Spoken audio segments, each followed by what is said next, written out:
എന്റെ പേരിൽ എന്തോ പിരിവ് നടത്തുന്നുണ്ടെന്ന് ഞാൻ അറിഞ്ഞു. പക്ഷെ ഒരിക്കലും ഞാൻ അറിഞ്ഞിട്ടാണ് എന്ന് നിങ്ങൾ ഒരിക്കലും പറയില്ല, ഞാൻ അറിഞ്ഞിട്ടല്ല.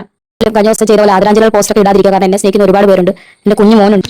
തൻ്റെ അസുഖത്തിൻ്റെ പേരിൽ ചിലർ പണപ്പിരിവ് നടത്തുന്നതായി അറിഞ്ഞുവെന്നും അതിൽ തനിക്ക് പങ്കില്ലെന്നും ആരോടും താൻ പണപ്പിരിവ് ആവശ്യപ്പെട്ടിട്ടില്ലെന്നും രേണുസുധി. തൻ്റെ ആരാധകരിൽ ആരും തട്ടിപ്പിന് ഇരയാകാതെ ഇരിക്കാനാണ് രേണുവിൻ്റെ മുന്നറിയിപ്പ്. എല്ലാവർക്കും നമസ്കാരം, ഞാൻ രേണുസുധിയാണ്. നാളെ രാവിലെ 9 മണിയാകുമ്പോൾ എൻ്റെ കീമോ സ്റ്റാർട്ട് ചെയ്യും. എല്ലാവരും പ്രാർത്ഥിക്കണം. ഞാൻ റിക്കവറായി വരാൻ പ്രാർത്ഥിക്കണം. എന്നെ ഓർത്തിട്ടല്ല, എൻ്റെ ഋതപ്പനെ ഓർത്ത് എനിക്ക് വേണ്ടി പ്രാർത്ഥിക്കണം. അവൻ കുഞ്ഞാണ്. ഇപ്പോഴും ഞാൻ ചത്തുപോട്ടെ എന്ന് പറഞ്ഞ് കമൻ്റ് ഇടുന്നവരോട് എനിക്കൊന്നും പറയാനില്ല. അതിലും അധികം ആളുകൾ എന്നെ സ്നേഹിക്കുന്നുണ്ടല്ലോ എന്ന് ഓർത്ത് നന്ദി പറയുന്നു. അസുഖം അറിഞ്ഞ ശേഷം ഒരുപാട് പേർ ആശ്വസിപ്പിക്കുന്നുണ്ട്. ഞാൻ ചോദിക്കാതെ തന്നെ സഹായങ്ങൾ അയക്കുന്നുണ്ട്. എൻ്റെ പേരിൽ എന്തോ ഒരു പിരിവ് ചിലർ നടത്തുന്നതായി ഞാൻ അറിഞ്ഞു.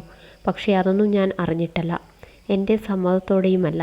എൻ്റെ അസുഖത്തിന് വേണ്ടി പിരിക്കണമെന്ന് ഞാൻ ആരോടും ഒരിക്കലും പറഞ്ഞിട്ടില്ല. എന്തെങ്കിലും ഉണ്ടെങ്കിൽ എൻ്റെ മാനേജർ കരിഷ്മയെ കോൺടാക്റ്റ് ചെയ്താൽ മതി, അവൾ എന്നെ അറിയിച്ചോളും. ആരോടും എനിക്ക് വേണ്ടി പിരിക്കാൻ ഞാൻ ആവശ്യപ്പെട്ടില്ല. എവിടെയെങ്കിലും പിരിക്കുന്നത് കണ്ടാൽ നിങ്ങൾ മനസ്സിലാക്കണം, അത് ഞാൻ അറിഞ്ഞുകൊണ്ട് അല്ലെന്ന്. ഒരിക്കലും ഞാൻ പിരിവ് ആവശ്യപ്പെടുന്ന വ്യക്തിയുമല്ല എന്നാണ് രേണു പറഞ്ഞത്.